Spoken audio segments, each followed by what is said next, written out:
fucking tired of feeling like this. Like, I don't know how to pull myself out of this. I'm just so angry and I don't know where this anger comes from and I don't know how to get it out of me.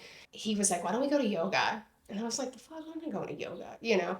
So we went, and the first time I went, I hated it. I hated every second of it. I was like, this is torture. And I was a dancer growing up. So like yoga came very easily for me. But I still was like, I don't want to fucking do this. Like, this is stupid. And he loved it. He was like, you're crazy. This is amazing. And then I was like, all right, man, I'll go again. So I went again and went to a whole different teacher. And I'll never forget, it's like core memory. She put us in, I want to say it was Pigeon. She put us in a deep hip opener and she put on Jeff Buckley, which like, not my heart.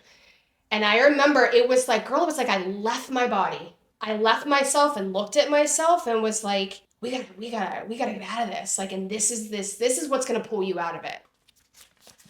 Oh, this is thick, girl. All right, have fun and be yourself. All right. All right, introduce yourself. Who are you? What do you do? My name is Jess Dowden. I am a yoga teacher and I co-own Yoko Yoga Collective in Castle Shannon. I am a mother of a 5-year-old little boy who keeps me on my toes all of the time. I am a wife. I am a friend. I am a sister. I have a sister who's 12 years younger than me. Unfortunately, we don't have as close of a relationship as I wish we did, but she's in a whole other space of life than I am. Yeah, I'm a lunatic. I'm crazy. Aren't we all? Talk to me about your approach to yoga. What is unique about your classes? Oh, okay. I am all about release. I'm all about just letting go of whatever shit you're carrying in whatever capacity it looks like. I think what's so unique about my classes is that you never know what you're coming in for. You just don't. And I don't ever really plan my classes. I kind of just see what feels like, what kind of energy I have for the day, and then we'll walk into this space and kind of observe how my students are. I mean, you can feel energy just sitting next to somebody. So I'll kind of just say, all right, like, what do we want today? Like, this group wants their ass kicked. This group wants something a little bit more calm. Maybe they want to play with, arm balances or something fun like that. But I love being able to walk into a space and give somebody what they didn't think they needed. I mean, that seems to be a common thing where I'll have students say, like, I came in here thinking I wanted this and you gave me something else and that's what I needed. So it's like that nice, in between space of you kind of get the best of both worlds. Like, you're still getting what you want, but you're also getting something else that you didn't realize you wanted. What do you hope your students get from class? I just want them to walk out a little bit lighter, like to not take shit so seriously because, like you said, like the world's awful right now and it's dark and there's not enough safe spaces in the world for us to really be able to express ourselves and get feelings out. And I think you come into my class, I don't care what you did 20 minutes before, I don't care what you're going to do after. Those 4 walls and that 60 or 75 minutes is for you and nothing else. And whatever needs to come out, tears, laughter. I always say to my students, like, if you fall out of a pose, laugh about it. Like, that's the worst thing that happened to you today. Damn, you had a damn good day, What is your mission? Oh God, that's a hard question. What is my mission? For people just to be authentic, just to show up raw and vulnerable and let it bleed out because someone's going to love that. More than one person's going to love that. Just to let you just be who you need to be. And I hope I can facilitate a space that can make you feel that you're open and welcome to do that. And just to spread love because there's not enough of it. This world's so dark and sad and I guess that's my mission. I never really thought about that question. You say not everything has to be love and light. No, because everything isn't love and light. Everything is not beautiful and pretty. Things are dark and ugly and shitty and black and just angry. And I grew up a very angry kid. I was very angry. I was raised by a single mother till I was 12. My dad wasn't in the picture. My dad was an alcoholic. He passed when he was 37. So I never really had like that yin and yang of like mother and father. My mom did the best she could, but I just always felt so fucking angry. And I could never understand why I felt so angry. And when I started getting older, I was in a relationship that was extremely abusive. And I knew it was bad and I knew it was abusive, but I don't know if this is like a person problem or just like a female problem or what, but I was like, well, I can fix them and I can like make it better and this, that, and the other. And I couldn't. And once I finally stepped away from that relationship, I was just kind of like this broken blob of shit that was like, well, how do I get out of this? How do I pull myself out of this? And of course, I went through all of the, like, I drank more and I was smoking and I was dabbling into drugs and I was like masking it in any way possible because I was like, well, if I don't have to feel it, I don't have to deal with it, kind of a thing. And I'll eventually lose feelings for him and move on. But I actually went to a bar with my friend and we both were kind of going through our own shit. Like his was separate. And I just looked at him and I said, man, like I'm so fucking tired of feeling like this. Like I don't know how to pull myself out of this. And I don't like, I'm just so angry and I don't know where this anger comes from and I don't know how to get it out of me. He was like, why don't we go to yoga? And I was like, the fuck, I'm not going to yoga, you know? So we went, and the first time I went, I hated it. I hated every second of it. I was like, this is torture. Like, this room is way too hot. And like, and I was a dancer growing up. So like yoga came very easily for me. But I still was like, I don't want to fucking do this. Like, this is stupid. And he loved it. He was like, you're crazy. This is amazing. And then I was like, all right, man, I'll go again. So I went again and went to a whole different teacher. And I'll never forget. It's like core memory.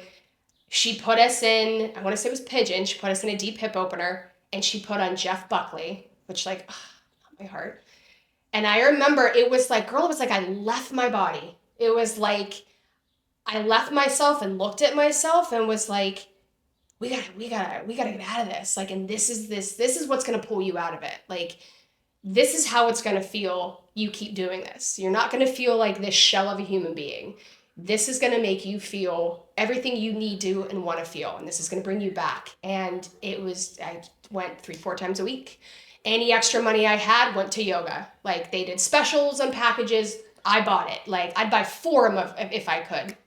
And then finally, like about 2 years later, I said to myself, I'm like, I really think I want to do this. Because I never was one of those people that had like a goal or a purpose. Like I never was like, I know what I want to do with my life. I know where I want to go. I know who I want to be. I was like, I don't know anything. I am clueless. But it was like a light went off and was like, this is what you need to do. You need to share this with people. So I met with one of my teachers. We went and got some food after a class and she kind of went through all of it with me. And I said, this is like, I've never felt so connected with something. I never felt so drawn to something. And she was like, I think you'd be incredible at this. And I signed up and I did it. And it was like the best 4 or 5 months of my life. I met people that I never would have thought I would have connected with or I would have had a common interest with. And I had that like mindset walking into it. Like I have nothing in common with these people. Like how shitty of a mindset. And then I walked out like, I still talk to these people, you know? One of the girls that I actually trained with just started teaching at my studio. Like what a like full circle moment, you know? And it's like, it was just the most beautiful experience. I would love to like erase it from my brain and go back and do it again. Like, cause it was just so, I mean, it just stripped me raw and made me just like vulnerable in ways I never thought possible. And I just loved it. But I've always been a huge metalhead since I was about 15. And I would actually drive to yoga, like blaring like deathcore.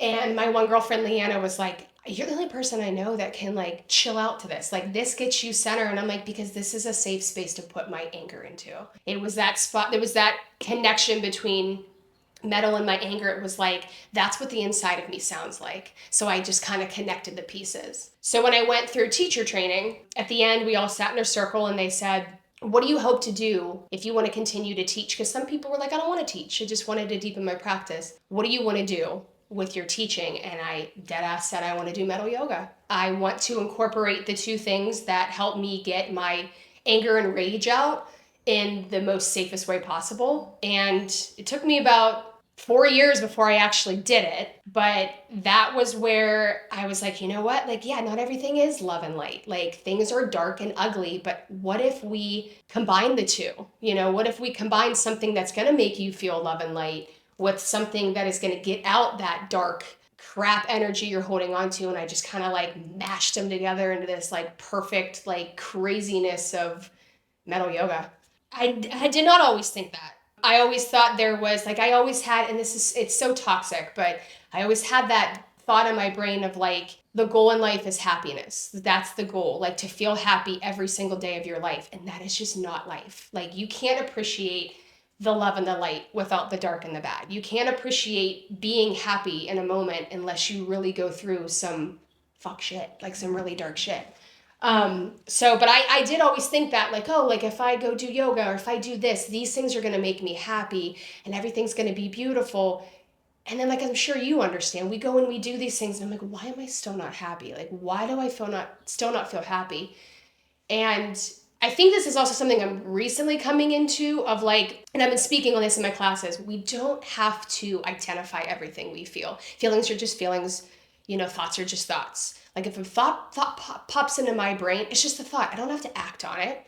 If I have a feeling, I don't have to sit in it. So I've been coming into that idea of, you wake up in the morning and you're like, why do I feel angry today? Because you just do. Because that's just what's happening today. We don't have to judge it. We don't have to put a name on it. We don't have to figure out and try and rack around, why do I feel angry? You just do. Sit in it. Be with it. It's gonna pass, and then the next day or maybe 3 days later, you're gonna pull out of it and you're gonna be like, oh, okay, I feel happy now.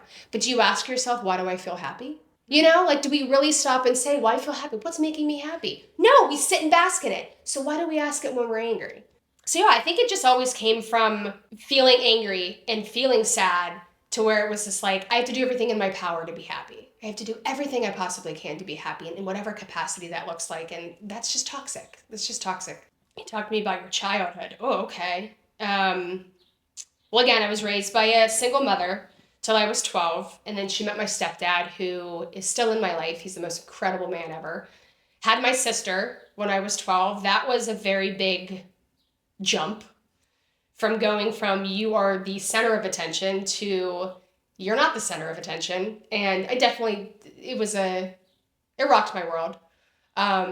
But my sister was everything to me. It was like, I always felt like, in a weird way, like she was mine. You know what I mean? I felt like I was of an age where like I could take care of her, like this is my child. But yeah, my dad wasn't in the picture. My childhood was great. Like I have such great memories, but now at 38 years old and as a mother, I do not speak to my mother anymore. And I haven't spoken to her in 2.5 years. She, unfortunately, is an alcoholic, and she stole a bunch of money from my grandmother for about 2 years, and it completely wrecked my family. Completely wrecked my family. And my grandmother ended up passing away 3 months later, and she was my, I didn't want to cry.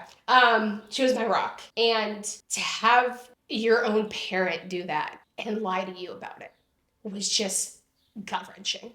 And she would bail on seeing my child. And I said, I can't have this. I just can't have this. This isn't, what good is this bringing? I don't want to bring my son into this. I don't want him to experience this. So I cut off communication and went through 6 months of intensive therapy. And it was the best thing I ever did because, again, that anger, I was so fucking angry. And I went through therapy, and it's wild how you really stop and you think back to your childhood and you're like, okay, things weren't great. Again, I had a beautiful childhood. Like, there's so many great memories, but I look back and I'm like, shit, I was a parent at 7. I was a parent to my parent at 7 years old. And I think that's where my anger came from. I really think that's where it stemmed, was like, and I don't anymore. I don't have hard feelings to my mother anymore in that aspect of like, she was doing the best she could. She didn't know better. But it then went into my 20s and even into my 30s, where it was like I was expected to fix her problems. I was expected to do, like, if she was not feeling well, I would get a phone call. Yeah, I don't feel good. And because I wasn't just, what can I do for you? Oh my God. I was this horrible human being. You have no sympathy for me. I'm like, well, you're a diabetic. You ate pizza. You're not supposed to eat pizza. I'm not going to feel sorry for that. Like, I understand the urge, but like, the consequences. I'm not going to feel bad for that. And it would be days long of like beratement of like, you didn't feel sorry for me. Like, so I was like, I just can't do this anymore. And I had to just separate myself from it. And it was really, really fucking hard to do. And ever since then, I've just kind of been like, in that space of like, I will step away from you. Like, I don't need to give you an explanation. I don't need to give anybody an explanation. This isn't benefiting me. This isn't, I wish you well. I wish you love. I have family members that keep in contact with me that tell me that she's okay. But I mean, she was homeless. She doesn't have any teeth. I mean, she's living with my aunt. She has a job, but I'm like, is she in therapy? No, she's not in therapy. Oh, okay. I can't be around it. I can't be around it for myself, for my son, for my husband. Like, I can't. Again, there's so much darkness in the world. There's so many crazy things that are happening. I fear for my child's future. And why would I add an extra layer of bullshit on top of that, So I think realizing that I can cut that generational curse. I can stop that generational curse. And I think that's like what happened when I became a mother. It was like, I'm not going to do anything that my mother did within reason. My mother gave me plenty of love. I never felt that I wasn't loved or I was never not taken care of. But I'm not going to put my bullshit on my kid. I'm not going to make him feel like it's his fault that this happened. And that's how I felt a lot of my childhood. And I think I know that's where my anger came from. But, we're human beings, we're a work in progress. How did these moments change you? I think, again, it just comes back to becoming a parent really made my eyes open of like, this is a really hard job. It's extremely hard. And there's a lot of days where I feel like I'm failing. I feel like I'm doing awful. And then that little boy comes up to me and he's like, in dead silence will say, I love you, mama. And I'm like, oh, okay, I'm doing something right. I'm doing something right, my man. He's just like this little ball of love. And, I'm like, I don't want him to ever feel like my problems are his. I don't ever want to put that on him, ever. And I won't. I refuse to. If your younger self was here right now, what would you say to her? Ooh, you don't have to be so scared. Yeah. Oh my goodness. Interesting. I did I don't know if you're familiar with Yogi Bryan. Mm-hmm. Okay, so he came into Pittsburgh about 3 years ago. What year are we in? 2026. In 2023. And a couple of us went to Lounge Studios and he did a Release Your Fucks workshop. It was incredible. And I took my sister-in-law and some of the teachers from the studio. And we did a meditation. They had us do a meditation where we laid down and he said, go back to when you were a child and grab your hand as a child and walk yourself through everything you've gone through in your life up until this moment.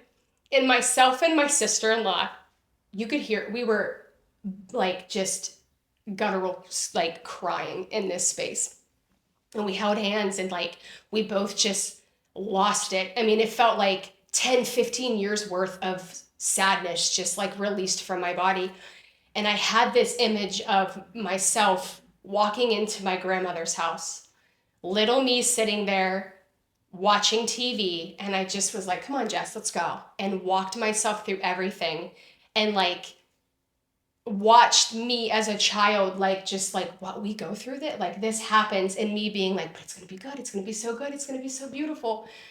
And then coming to like the end of like where I was in my life and leaning down and just hugging myself and just holding her. And it was like, all I could think about was my son and being like, I'm not going to have you go through what I went through. I don't want you to ever feel this sadness and this loneliness and this, all of it. And it's going to be so fucking beautiful. And yeah, like it gets better, girl. It gets better. And we make it out and we build this beautiful community with 3 other incredible women who are like, we call each other wives. They're my wives. They're the most important people in my life. And I'm so fucking proud of everything we've made. And yeah, we do it. We do it, girl. If your future self was here right now, what do you think she would say to you? We have so much more. There's so much more coming. You got so much more to build. There's so much more, especially with Yoko, with the studio, there's so much more that we're building with it and expanding and making it for everybody in a community. That's just what we want. We just want to build the biggest, best community, and we don't care who you are. Come and join this community. What's the biggest lesson life is teaching you right now? To slow the fuck down. Slow down. Because time is just flying by. I look at my son and I'm like, how are you 5? Aren't I still pregnant with you? Like, I think that sometimes. I'm like, I still have the belly. I'm still pregnant. I always feel like I have to fill my days, fill the space with things. And it's like, but I don't. I can just be like, things with the studio, things with my home, things like, I don't need to do all that right at that moment. I think it's an ADHD thing too. But yeah, I think just giving myself rest and just being okay, not being okay with having to fill space. My husband's a big thing of that. He's like, why do you always feel like you have to do something? Like, let's just be, let's just sit, I'm like, you're right. And so that's one thing I'm really big on right now is just like, I don't need to be doing something. Just sitting is doing something, resting is doing something. What are you learning to love about yourself? As odd as this sounds, my stubbornness, I'm leaning into that more because I've always been a stubborn person, extremely stubborn, and I've always been a very impatient person. But I think learning to lean more into these things that are like, don't be so stubborn, don't be so angry, don't be so, it's like, well, no, I'm entitled and valid to be angry. And I am valid to be stubborn because that's just part of who I am. I think with being stubborn, it's because I want things to be as magnificent as they can be. So it's like, if it's like, okay, well, especially with my like my business partners, if there's something we want to do, if I'm not feeling like it's 100% the best option for us, I'm going to be stubborn and pull back about it instead of just being like, okay, yeah, sure, and then it not being as like magnificent as it could be. So that's how I'm leaning more into like my stubbornness or being impatient, is because I just want it to be and I'm sure it could be like a perfectionist thing maybe, but I think that's where you can draw a line. You can draw a boundary of like, I can still want things to be magnificent and beautiful or the best that they can be and still accept that it's going to be flawed. Let me see the next one. How has it felt to be seen in the hot seat? Great. Very comfortable. I feel like I was just like, yeah, here we are. Biggest takeaway. I love being able to have a platform to share just how beautiful and magnificent yoga is. What you see on Instagram and Facebook of yoga, while these poses are gorgeous and awesome and it's fun to do them, that at its core is not what yoga is. Yoga is such a personal experience, such a personal practice.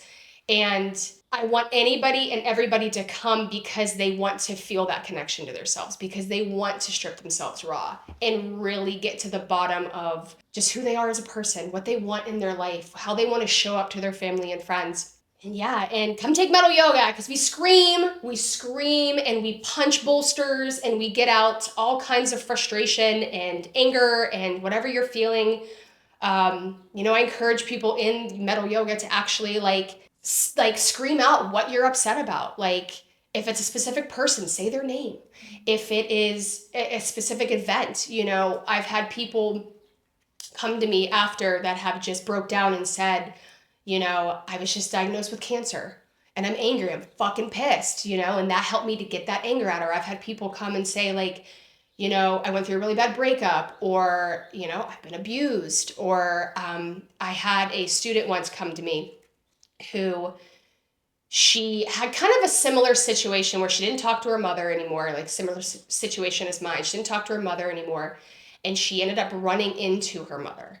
And she's like, I was feeling all these different feelings and emotions, and I was just like, I have to get this out, and I need to get it out, but I need to get it out in a very aggressive way. And so she came to metal yoga, and this is somebody who is not into metal, like so far off of that path. Like probably, I don't think has ever even heard like a Metallica song, let alone like deathcore.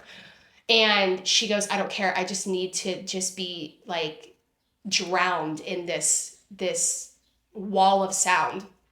And so her and I ended up talking after it for like an hour and a half, and I cried together and just got it all out. And she was like, Jess, you're doing something amazing. You're doing something magical here. And keep doing it. And it brings all walks of life to yoga. There's people who have never done yoga and they step into metal yoga. Like and if that's the gateway to get you into other classes, I'm so here for it.